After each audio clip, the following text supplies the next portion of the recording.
Dinky here to review a game released for the PlayStation 2 in 2001 called Ico. Ico begins with a cutscene showing a boy with horns being escorted to a huge fortress by knights on horseback. Once inside of the fortress, these knights lock the boy in a sarcophagus inside a huge crypt.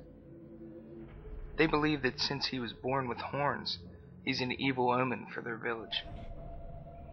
But soon after the knights leave, there's a tremor throughout the fortress, and the sarcophagus falls and the boy is able to escape. This boy's name is Ico, and he's the character that you'll play throughout the game. So that's where you begin. You're lost in this huge fortress, and you really don't have any idea of what you're supposed to do or where you're supposed to go. Soon after you begin exploring, you find a princess locked in a cage, and you can't figure out a way to get to her. So basically the fortress becomes a big puzzle, and you have to find a way to use the environments and the items in this fortress to save the princess and help you and her escape.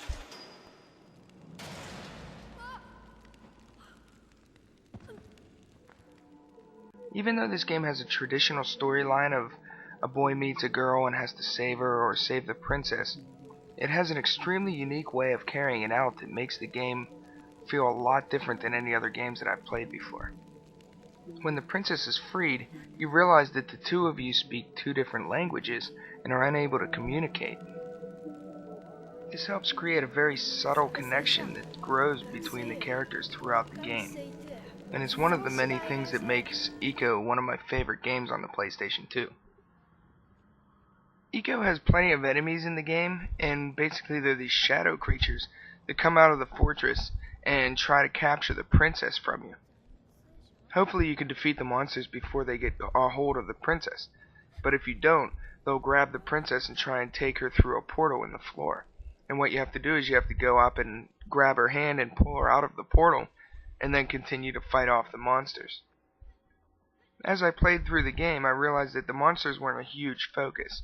If I kept the princess right next to me, then I wouldn't really encounter that many of them. But whenever I would leave her in a location and I would wander off screen or to another room, as I left her alone, the monsters would come out and try and get her, and I would have to go back to where I left her and fight them off and save her. As you travel through the fortress, you realize that there are barriers that you can't get through. And whenever you bring the princess up to these barriers, they somehow unlock. She has some sort of magical power that they don't quite explain. And whenever you take her up to the magical barriers, she could pass through and access new areas of the fortress. So basically, as you work your way through this fortress, you need to keep the princess right with you, not only to keep the monsters from taking her, but also to have her around whenever you reach these barriers so that she can unlock them for you and you can progress through the game.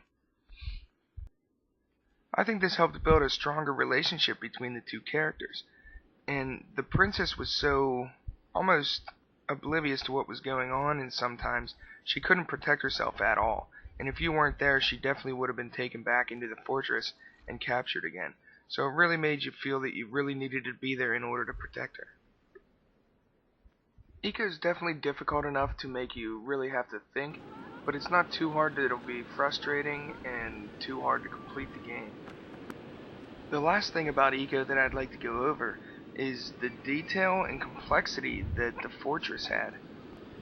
I really wish that I had the chance to play this game back in 2001 whenever it was first released. Not only the size of this fortress, but the complexity of it really seems amazing even today. So if I would have played it back then, it would have seemed even that much better. I think almost everyone will enjoy exploring this massive fortress, and not only that, but the adventure that it is to escape it. And I thought the end of this game was just remarkable. I really liked it a lot. So if you like puzzle games, I would definitely recommend playing Ico. It's one of the best puzzle games I've ever played, and not only that, but one of the best PlayStation 2 games I've ever played. So that concludes my review for the PlayStation 2 game called Ico. I'm going to give this game a 9 out of 10, and I hope that you all have the chance to play it. Thanks for watching, and I hope you enjoy my other reviews.